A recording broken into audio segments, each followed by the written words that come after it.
It's fascinating to think about how different home media releases were just a few decades ago. Nowadays, people can watch full shows or even movies through streaming platforms. But just a few decades ago, we were rocking these VHS tapes. While they may appear bulky and archaic today, these were the leading format media was released on from their inception in the late 70s, all the way until DVDs eclipsed them in popularity in the 2000s. Technology has far surpassed VHS, but there is still a lot to love about them. The tape shells came in a variety of fun colors, blank tapes are always interesting to find, unlicensed releases are highly fascinating and historical, and overall even official releases have this feeling of unpolishedness, one that's been cleaned up for modern releases. Along with just being interesting pieces from their time, it's also true that some VHS tapes have become high-tier collector's items. Now before you get too excited, no. Chances are your VHS tape of Bear in the Big Blue House is not worth anything, but there do exist some that are. And today we'll be taking a look at some of the most interesting cases of them, and VHS tapes as a whole. In this video, we'll be going over some of the wackiest and most interesting qualities of these tapes, as well as some of the most unique releases out there. And with all of that said, let's begin.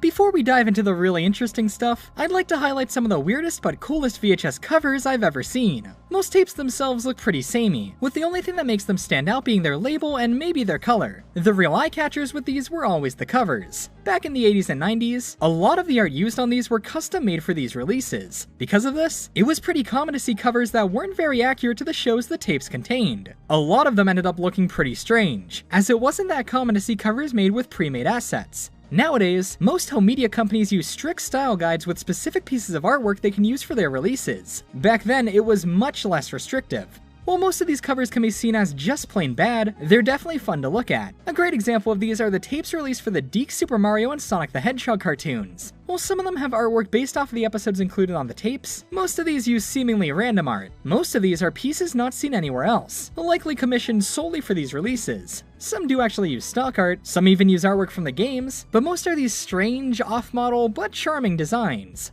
It's entirely possible that a lot of these were total rush jobs. Maybe the artists weren't paid enough or just didn't care, explaining how sloppy some of them look. But regardless, you'd never see stuff like this fly today. For some of the Mario releases, the covers were drawn on cells, just like the actual show. Some of these cells still even exist today. As these were drawn solely for covers, they're real art pieces. Most of these early VHS releases of TV shows only contained a handful of episodes each, which seems like nothing compared to the full season and series releases we see today, but back then, these were amazing. Many of these tapes were the first instance of these popular series being released on home media. The first time SpongeBob was pressed onto video was, well, technically with this Best of Nicktoons 1998 VHS. This was a promotional item that contains the pilot cut of Help Wanted. The first publicly released tapes of SpongeBob were these two, Nautical Nonsense and Sponge Buddies. These two were also available as one DVD, all released in 2001. Did you know that Family Guy saw a VHS release? It did, in the UK at least. Season 1 got a 2-tape twin set that was released in the early 2000s, seemingly only in the UK though, as they all tend to pop up over there. Yeah, you already know.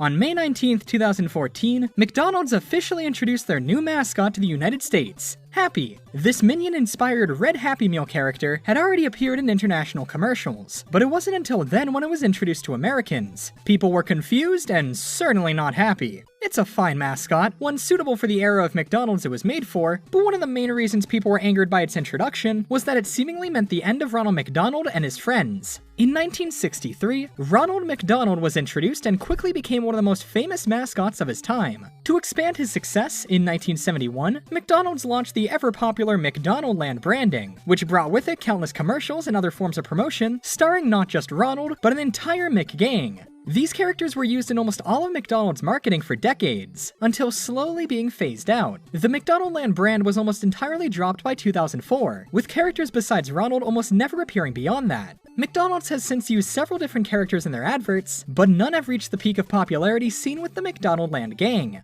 These characters were iconic, and late into their run, they were used in a cartoon series that was released exclusively on VHS. The Wacky Adventures of Ronald McDonald was a 6-episode direct-to-VHS miniseries created by the acclaimed entertainment studio Klasky Csupo, more specifically their Kachoo division. Yep, the Rugrats guys made a McDonald's series and their style is all over it. Each episode of the show, being approximately 40 minutes in length, was released on its own tape, which were available to be purchased exclusively at McDonald's restaurants while supplies last, of course. Each tape was only $3.99, making for a sound purchase for families already getting meals for their kids. Having an additional 40 minutes of content to keep them busy when they got home was surely very convenient. Each video contained short live-action segments starring Ronald himself, but the bulk of the tapes were the cartoons. While Klasky Csupo already had huge projects under their belt and more on the way, these must have been a huge gig for them. McDonald's is so huge. Making a cartoon for them must have been crazy for the people working on it. The company redesigned the McDonaldland gang, in their signature sorta weird but still appealing style seen in their other work. Their redesigned Hamburglar is some class A character design. The first episode of the series, Scared Silly, was released on October 9th, 1998. After that, new episodes were released sporadically through 2001. 5 episodes were released through being available at the restaurants themselves. However, there was a 6th episode made, advertised, and fully produced that went undocumented for 12 years following its release. This is the legend of the monster on McDonaldland lock. This episode was believed to have been unreleased for years, as it was never available at McDonald's restaurants. The very name of this episode had been debated for a long time, as the episode has also been referred to as the Legend of McDonaldland Lock. This is due to what was one of the few pieces of documentation of the episode online, the official website for the series listing it as such. That page also had rare screenshots from the episode, showing that it was finished. There is certainly some irony that the lost episode of this show that no one could find centers on a creature that's rumored to exist but also cannot be found. Funnily enough, the site has a fun fact stating that the episode should be available sometime in 2003. Not really much of a fun fact, and yeah, it should be? What happened to it? Did they make the episode and then not distribute it, sealing its fate as forever lost media? No one knew for sure. It was speculated for years why this release was so limited. Theories popped up such as the inclusion of a racial slur in the episode, causing an immediate recall. Not sure where that rumor came from. It's pretty unlikely that Sunday over here would drop a hard one. Immediately, everyone who remembered these cartoons began searching for a copy of the legendary tape. It's likely many of you watching owned some of these episodes, so when this story hit the mainstream, I'm sure tons of people began searching hoping that they owned the lost episode. I personally remember one of my babysitters had some of these. Obviously not this one, but still. To hear that any of these were lost was very surprising, given how easy it was to get the other episodes of the series. To add even more fuel to the mystery, it turns out that the 5th episode, Have Time, Will Travel, included a teaser for the episode. Unfortunately, this commercial didn't include any real animation, only screenshots. This did, however, confirm the final name of the episode. Eventually, it was discovered that, as expected, this episode was never available at McDonald's restaurants, instead being an exclusive to Klasky Csupo's online store, and was first available in January of 2003. So that's why it's so rare. It had a very limited release 2 years after the previous episode. It's doubtful there were too many hardcore fans at the time jumping on its release, so I doubt that many copies were even produced. It's a textbook example for a rare release. An online exclusive when online ordering was still in its infancy, for a show based off of McDonald's? A show made to be sold as a quick impulse buy for those wanting a cartoon to go with their Happy Meal?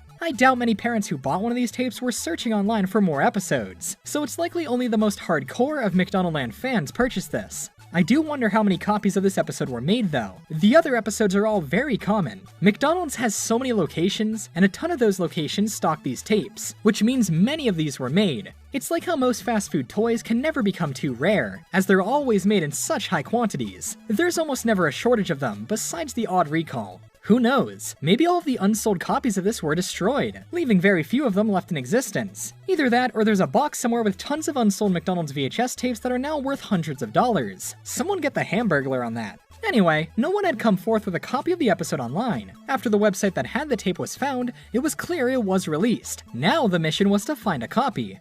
Even today, there are no archived eBay listings of the tape, and very few images of it have been posted online. Because of this, it can be hard to tell what's real and what's fake. You'd see endless listings of supposed full collections of the show, but they only ever contained the first 5 episodes. It seriously looked like not a single person purchased a copy of it off that website. These were a hit when they first came out. Surely someone had a copy, right? The curious case of this VHS was brought into mainstream lost media attention on December 20th, 2014, when a 4chan thread was created meant to discuss the rarest thing you own. VOP started the thread by detailing his copy of The Legend of McDonaldland Lock, stating that he's owned it for years, but when he and his brother went to research what a set would go for online, they couldn't find any info about this extra one. He provided photos of the VHS itself and even its cover. Though the cover seemed off, it appears to be a catch-all cover that could be used for any episode. This makes sense given the tape was an online exclusive. Maybe all of the ones ordered from the website came in this cover. Perhaps they even just made each tape when they were ordered? That could also explain its rarity. The thread quickly centered on the VHS, as many replied stating it was still lost, and the OP was correct in how rare it was.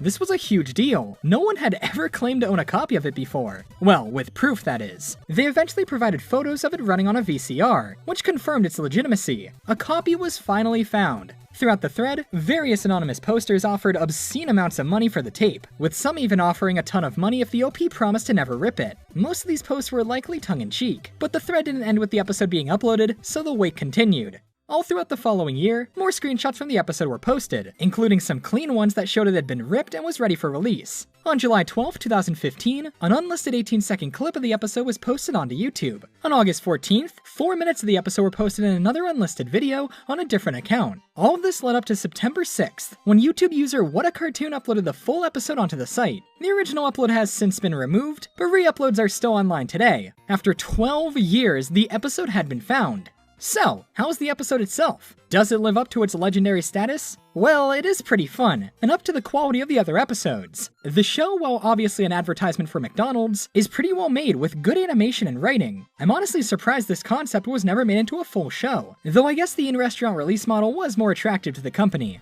The episode centers on Simon, the titular Monstro McDonaldland Lock himself, who befriends Birdie, and they both learn important lessons like keeping secrets while not being afraid to show themselves to others. This episode is also very important, as it was the final voice acting role of Christine Cavanaugh. It was great to see her final performance finally archived online for all to see. She played the role of Birdie. Interestingly, at the end of the episode, there's another commercial promising future adventures with the McDonaldland gang. However, there was never a 7th episode made in any form, and this commercial didn't show any specifics of a new episode. The deal to make these cartoons likely only lasted 6 episodes, and this ad was likely made in hopes they'd get funding to produce more, but after the limited release of episode 6, it was clear the show was over. This case is just so interesting to me because this show was popular and it had its fans. It makes you wonder what happened behind the scenes that caused this one's odd release. It's probably something simple. Maybe the tapes were steadily declining in popularity, and they just didn't want to make a ton of copies of this one. But regardless, it's an ever-fascinating release. While the episode itself is online and preserved for all to see, it's true that original genuine tapes of the episode are still incredibly rare. If you own a copy, you're sitting on what was once a lost treasure. Who knew a McDonald's cartoon could be so interesting? This will always be one of my all-time favorite cases of lost media.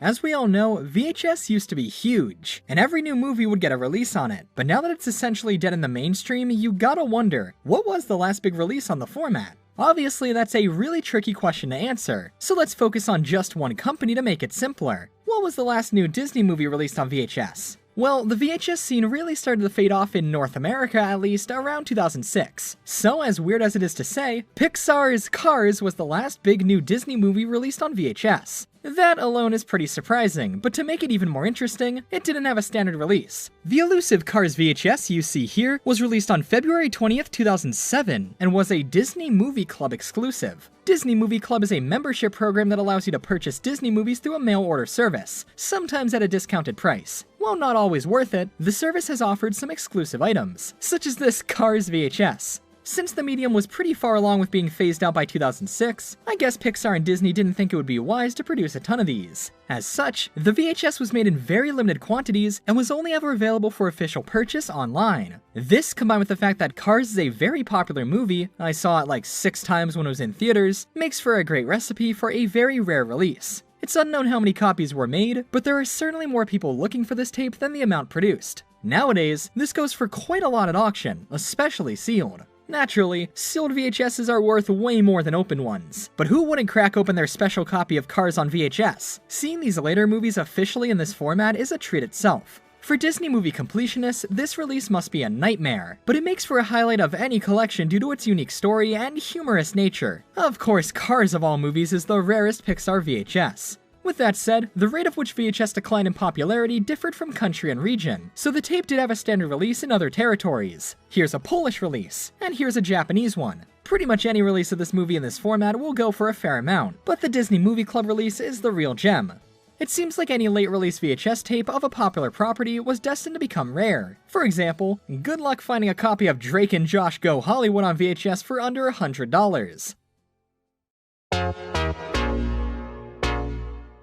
There were many iconic pieces of media that started life as direct-to-VHS, such as VeggieTales or the many Scooby-Doo specials that went straight to home video. However, the direct-to-VHS release method paved the way for many strange, bizarre releases. This is true with DVDs as well, but given the old primitive look of VHS and the technology at the time, it makes these even stranger and more off-putting, but oh so interesting. It's practically public access TV on home media. One great example of this would be, if you were on the internet in 2015, there's a good chance you remember this kid. In late 2015, clips from what appeared to be a late 80s special started spreading like wildfire online. Many of you might recognize these clips, but might not know where they're from. This is Kazoo Kid. His real name is Brett Ambler, and he's the star of a 1989 VHS tape named On Kazoo. This is its story.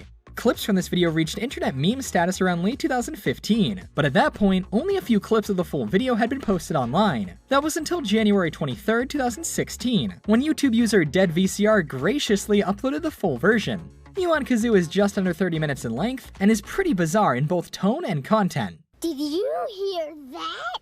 Of course I like to play! You know what I like the most? Look! My kazoo! It stars Brett as he gets over his fears of playing with these other kids, while also highlighting his love for the kazoo. The tape is written with viewer interaction, with Brett often asking the viewer to kazoo along with him. This has to be one of the wildest 30 minutes ever pressed on a video. While meant for kids, there are a lot of off-putting aspects, making for an incredibly bizarre but hilarious watch. One of the strangest things about this video is that you'll quickly notice that most of the kids besides Brett are dubbed over. This is especially noticeable with the girls, as a woman clearly much older than them dubs them over. And also, it's the same voice for every girl. Aren't you? Can we do more kazoo? Yeah, I like to kazoo. Me too! Kazoo can do anything with a kazoo. Anything? The music is all synth sound effects, there aren't really any sets. This was clearly a very low budget production. The video concludes with an absolutely touching endgame, where Brett sings to the audience about how they've grown so close in 21 minutes, and then he kazoos away with his friends. Now, that was just a surface overview of the actual video, but what's the context of any of this? How and why was it made? Why are there no sets? Why are the voices dubbed over? Thankfully, we have answers to almost everything, all thanks to our special friend Brett himself. That's right, after the video blew up in popularity, he came out online admitting that he was the same Brett as seen in the video. He has since given lots of great insight on the creation of not just On Kazoo, but the entire Special Friends trilogy. On Kazoo wasn't the only video starring Brett and the Special Friends gang. At the beginning of On Kazoo, you can see a copyright for a company named Lights Camera Interaction, and that company released 2 more VHS tapes following the success of On Kazoo. The first sequel, titled Let's Sing Along, was released a year later in 1990 and is about 25 minutes in length.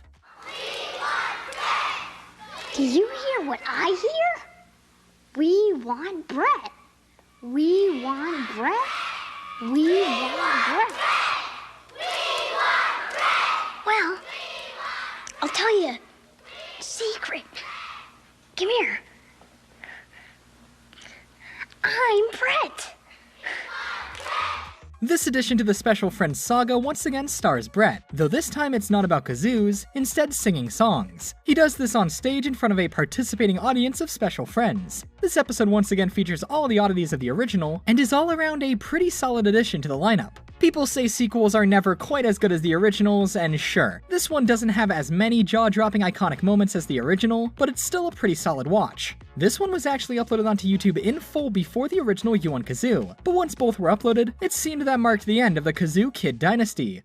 However, on January 27th, 2016, just a few days after DeadVCR unleashed the full rip of On Kazoo onto YouTube, the world was changed. Brett himself held a Reddit AMA. I am Brett Ambler, aka Kazoo Kid. Ask me anything. This thread changed everything. All the secrets of the Kazoo Kid lineage were revealed. How scientists thought our world worked was challenged. Reading this thread actually unlocks the percentage of your brain thought untappable. You see, along with detailing the production itself, Brett confirmed the existence of a third Special Friends VHS. This one was called Ring Along Sing Along, and was completely unheard of until mentioned here. This tape was mentioned while Brett was describing the physical releases of the episodes. Each VHS came bundled with a pretend musical instrument like the one seen in the videos. On Kazoo came with a kazoo, Let's Sing Along came with a microphone, and Ring Along Sing Along came with jingle bells. Curiously, Brett claimed he didn't recall much from this one, but eerily stated it's out there, confirming it was released. Before we talk about this final chapter though, one of the greatest revelations that came from this thread, to me at least, has to be info on who actually orchestrated these projects. Their names are seen in the credits, but I never put it together. Now, you may not recognize these names, but have you ever heard of the toy company Melissa and Doug?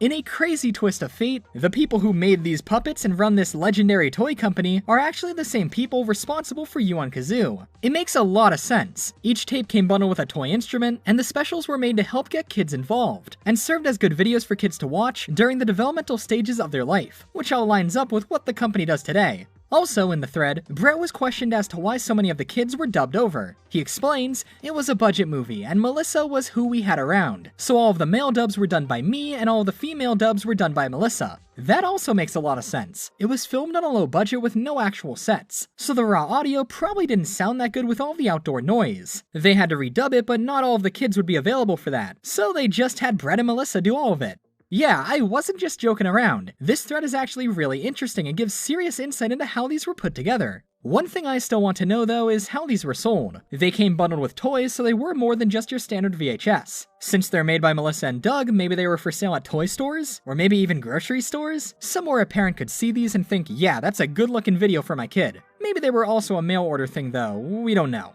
Speaking of which, this is the original VHS case of On Kazoo, featuring really well-lit images of the kids, advertising it as a play-along filled with fun and friends. On the back, there are lots of accolades for the tape, all genuine I'm sure, but at the bottom, you can see what was the address of Lights Camera Interaction Inc. As it turns out, Melissa and Doug was founded in 1988 as Lights Camera Interaction Inc., and this is how they got their start. I still can't believe On Kazoo is actually connected to such a prolific toy company. That's so fascinating to me. Nowadays, the Special Friends VHS tapes are very hard to find. As Melissa and Doug was still a startup when these were released, they probably couldn't fund producing a ton of them. Finding one with the instrument or even still in the original shrink wrap would be insane.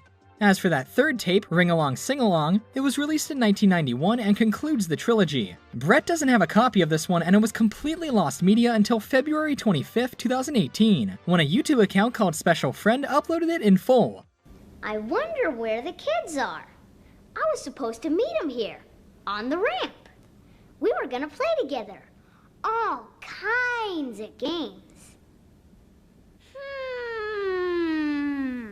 I wonder where Brett is. He was supposed to meet us here. As it turns out, this was uploaded by Emily Shornick, who actually plays one of the girls in the episode. She was sent a digital rip of the episode on Facebook by an anonymous fan, who I guess had a copy of it and felt the best way to get it out there was to contact those who were in it. Unfortunately, the upload is not in the proper aspect ratio, so some things get cut off, but still, it was finally available, and as expected, it's incredible. And as the final hurrah of the Special Friends, it was certainly a banger of a conclusion. Adding to the lore, to promote the series, various promotional videos advertising the tapes were made, showcasing the physical tapes of the specials. Curiously, some copies of On Kazoo have a slightly different box. The one seen here has no Special Friends logo. Perhaps this is the original release from before Special Friends was made into a series? As for Brett himself, he's actually still acting and is also a musician, so if you were worried about the Kazoo Kid, he's thankfully doing well. This has probably been way more info than anyone would ever want to know about the Special Friends series or On Kazoo, but weird releases like these are what made the VHS era so memorable.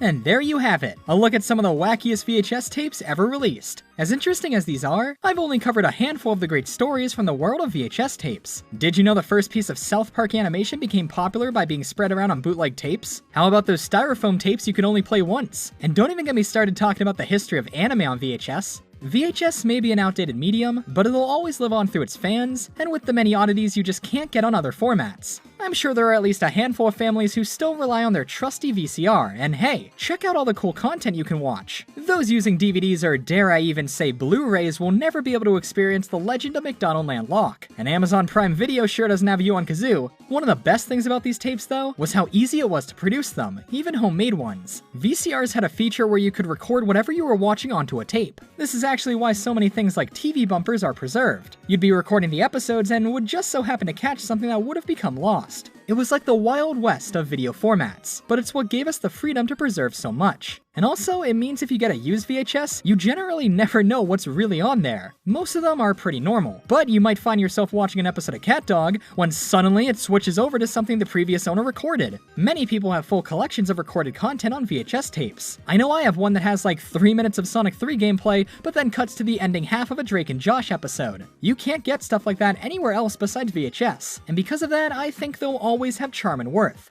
While it's certainly a medium far past its prime, there will always be cool and crazy stories to be told about these clunky, outdated, lovable forms of media.